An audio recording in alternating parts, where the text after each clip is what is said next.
dhabne jedhan BBCtti maniiru kamisa darbee godina Wallagga Lixaa Laaloo Assaabii ganda Keellee Birbiritti haati ijoollee isaanii afur irraa ajjeefamuu kan dubbatan obbo Maratee Immaanaa Rundaasaa ijoollee kiyya sooruu dadhabeeraa jedhaniiru.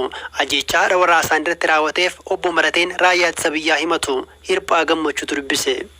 Daa'ima waggaa tokko obbukkee keessee utuu boqqolloo buusaa jirtu itti dhukaasanii dha'anii na jalaa ajjeesanii. Kanaan dura immoo anaan torban dura na reebanii na caccabsanii harka koo walitti hidhanii bakka shaneen jirtu beekta jedhanii ollitee gabba'uu hin danda'u anne. Eenyutu itti dhukaasee ajjeese?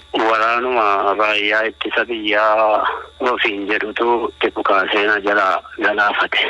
Daa'imni waggaa tokko reeffa ishee bukkee teessee qaqqabdii achuma reeffa ishee kaafadhiyanii kaleessa yommuu fayyaa kootii fi humna kootii nan hojjedhee jiraadhan ture. Amma immoo isaantu cabsee manatti nagashee ishee na gargaartu dhana koo ijoollee koo gargaartu immoo itti dabalanii na jalaa galaafatan.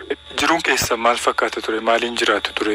Otoo isaan narreebin dura fayyaan qaba hojii namaan hojjedhee ijoollee kana qallabaa isheenis karaa ishee hammuma dandeessee humna isheetii nama bira ooltee waa fuutee galtii. Anis akkasuman jooree ijoollee kana mana namaa maragee yeroo bokkaan roobu mana maragee yeroo bonaammoo muka falatee humnaan jooree jiraadha ka ammoo qofaatti na dhiiftee ijoollee natti dhiiftee falattee maalan godha. Qaama mootummaarraa namni dhufee sin dubbisa jira? Namni tokkollee dhufee nun gaafanne maal godhu waan godhanoo godhaniiru maal na gaafata. Maaliif isin reeban na reebanii jettanii turtanii? Lafa shaneen jirtu nutti mii jedhanii ani hojii humnaan olii gadi jooraa lafa shaneen jiru hin beeku jennaan argitee hin argine jettaa jedhanii nagarafan egaa erga gaafa sanaati Oromatti hin galle namni koo. Amma maal keessa jirtu mee sana booda addaati warraan keessan du'anii?